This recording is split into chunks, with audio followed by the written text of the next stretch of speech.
I'm Clyde Lewis. You're listening to Ground Zero. Allow me a moment to do some free thought for you.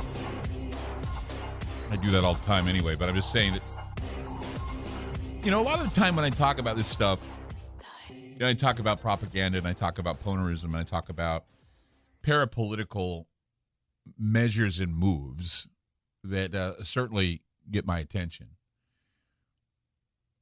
But there's a darker side to this that I think about as well, and I don't talk about it because it's hyperbole, I guess. I mean, you can sound hyperbolic or whatever. I just think that when there's empire planning, we talked about the Pluto return. Pluto conjunction is happening in 3 days. March 4th, I think, is the Pluto conjunction, meaning that it's going to be its most powerful just before the Ides of March. And when you're talking about empire planning and empire building, and you're saying we got to wipe out all the old leaders, replace them with new leaders, and what Klaus Schwab said, he's got his new cabinets and his new school of dictators, and people like Trudeau and others are part of it. But I don't want to sound too hyperbolic here, but I am starting to conclude that the madmen that want to finish the job that COVID couldn't are developing a Cold War that they're speeding through.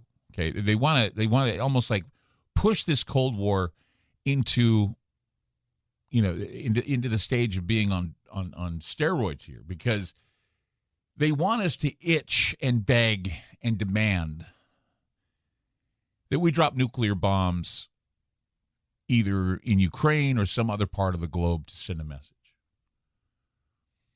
Because the world order, their hypocrisy and nihilistic thirst for death and destruction are so extreme, it boggles my mind that I don't think people have caught on to this.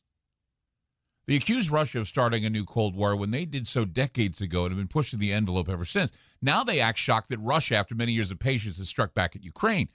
Not a good thing, not an excuse. But it's obvious with what I'm hearing from the left that this is not about Ukraine anymore.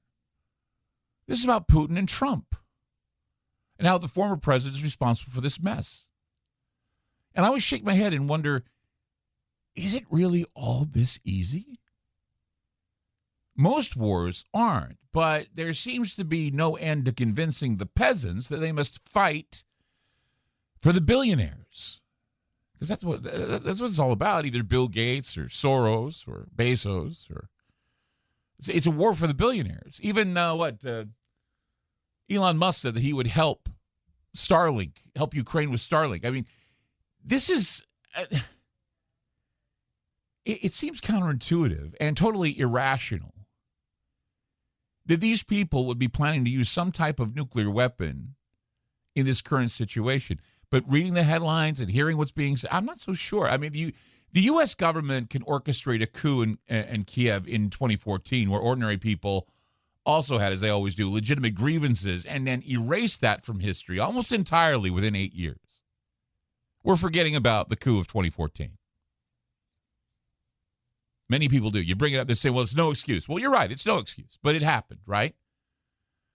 So we can now orchestrate the outcome of a war where nukes can be placed on the table and no one will believe it's going to happen. Then when it happens, they're going to say, well, who did it? Who shot first? Well, who cares? But propaganda is being used to trigger anger. And most of what war footage you're seeing online and on some news reports, it's not even from the war in Ukraine. Many of the images you're seeing are from video games, and one explosion going around the internet is from a 2015 chemical plant explosion in China. This video went viral. I've seen it on the news. It purported to show a power station in Luhansk exploding after being hit with a Russian missile. The video got it got millions of views, hundreds of accounts shared it. Major news networks are using it, but it's the chemical plant exploding in Tianjin, China. It happened in 2015.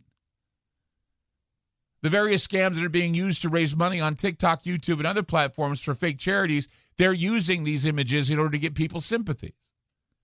Misleading clips come from Syria, Libya, Lebanon, Palestine.